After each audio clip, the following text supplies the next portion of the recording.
Growing up, I always thought about and laughed at how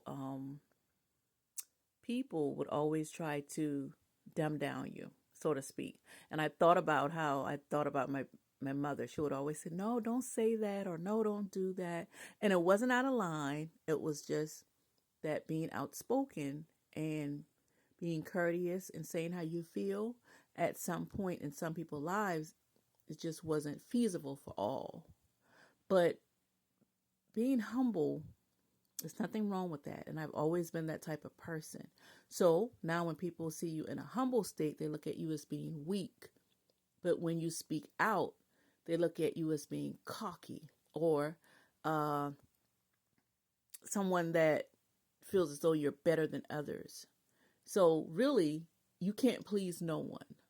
When you're meek and mild, they feel as though they can get over on you. And when you speak out, they feel as though, oh, you think you're better, you're too cocky. So which one? You can't please anyone, so you might as well be yourself. So that's how I view life. And that is why God tells us when there's a time to be silent, there's a time to be silent, and there's a time to speak. Then that's when it's time to speak. So there are people that will be upset with you because you speak with a stance and you speak with your feelings. Is because you have been through some things and you speak with your stance in a way that you put your emotions in it and your feelings in it. Because when you have gone through some dark roads and you have gone through some hardship, your feelings are going to be in that. Your emotions is going to be into that. So you want to express yourself in that way. That is your personality. And if they can't handle it, keep scrolling. That's what I tell people. I am not going to change who I am because of how you feel about me.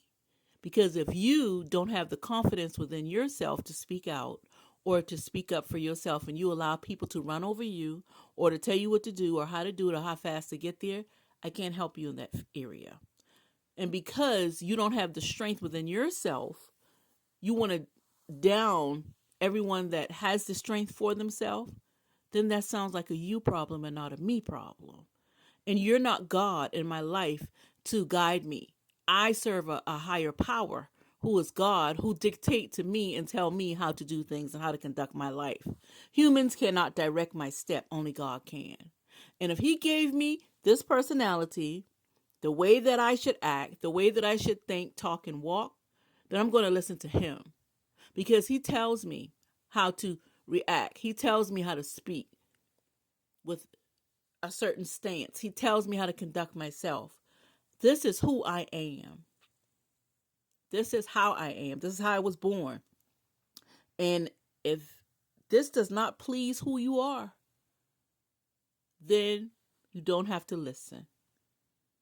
And I'm not here to people please.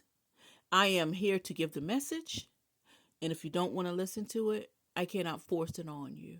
And I'm not doing it in a disrespectful way. I just speak with my feelings and with my emotions, and there's nothing wrong with that. And I speak with a force and a backing behind me because, as I explained in the past, that was how I was raised. I came from that era of strong people, strong women and strong men who speak with that type of force and who speak with that type of reverence, in a sense of that's how I grew up in the 60s and 70s. So that is something that I can't wash off. That is something that I can't get rid of, and I'm not going to explain who I am any longer. Accept it or reject it. The choice is yours.